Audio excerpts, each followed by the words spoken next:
Karen Lumley. Thank you, Madam Deputy Speaker. I rise to speak tonight in support of this bill. It's no secret that I'm very supportive of the government on the issue of high-speed rail, because I believe it'd be good for Redditch, good for the West Midlands and good for Britain as a whole. HS2 will transform journey times and connectivity between Birmingham, Leeds, Manchester and London. But HS2 is about capacity as well as speed, a fact that is sometimes lost in the argument. In the past 20 years, the number of journeys made on Britain's rail network has doubled.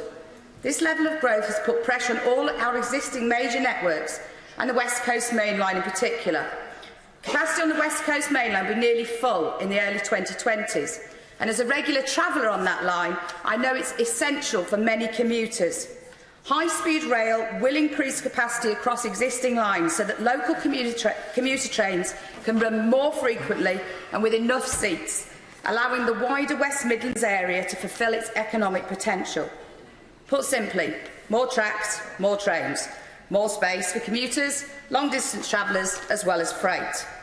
The ever-increasing gap between infrastructure spending in the south and the rest of the country is widening the economic divide.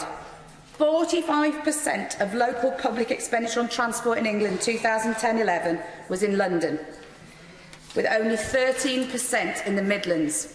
Public sector spending on transport per head in the West Midlands is amongst the lowest in England. Meanwhile, 66 of the top 100 FTSE companies are based in London and the South East. There are just 4 in the West Midlands, one being GKN in my own constituency. I believe HS2 is also about rebalancing our economy. We talk about this a lot in this House, but we must prove we are serious about getting on with it and enable other regions to grow alongside London and the South. When HS1 was built, it was predicted it would create 500 million of investment. But later, an independent report put the value of HS1 at almost 40 times that estimate. What happened was a regeneration effort where HS1 directly helped to deliver over 10,000 homes and almost 100,000 new jobs. There is no reason why HS2 cannot deliver those same results for the North and the Midlands.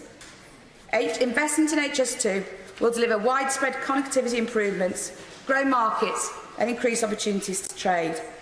The West Midlands has identified regional local connectivity as an important feature of its growth strategies, with a need to better link up labour to jobs and skills and businesses to other markets.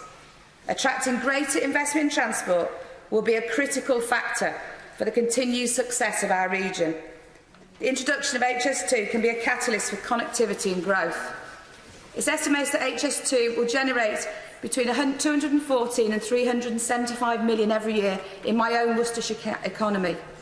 The London to Birmingham route alone is expected to boost Birmingham's economy by 1.2 billion and towns and cities in the surrounding counties by 2.5 billion. And at this point, Madam Deputy Speaker, I'd like to put a little bit of a plug in for the Apprentice Academy to come to Birmingham when the decision is finally made. In addition, the initial phase of HS2 could support the creation of 8,000 jobs surrounding the proposed HS2 stations in the West Midlands area, as well as leading to wider growth in the region, including towns in Worcestershire such as my own constituency of Redditch. HS2 could also affect our wider transport capabilities, particularly at our airports.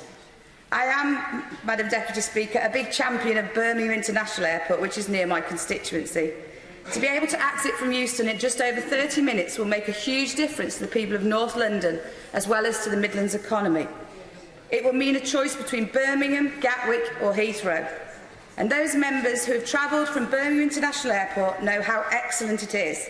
And those of you who haven't should try it, because you will not regret it. I'm also still supportive of the idea that HS2 could be a possible solution to runway capacity problems in the south, although admittedly the initial recommendations of Sir Howard Davis made this look somewhat unlikely, but that, Madam Deputy Speaker, is a point for another day. I believe that this bill will bring great benefit to my constituents, our region and the wider economy, and that's why tonight I'll be supporting it.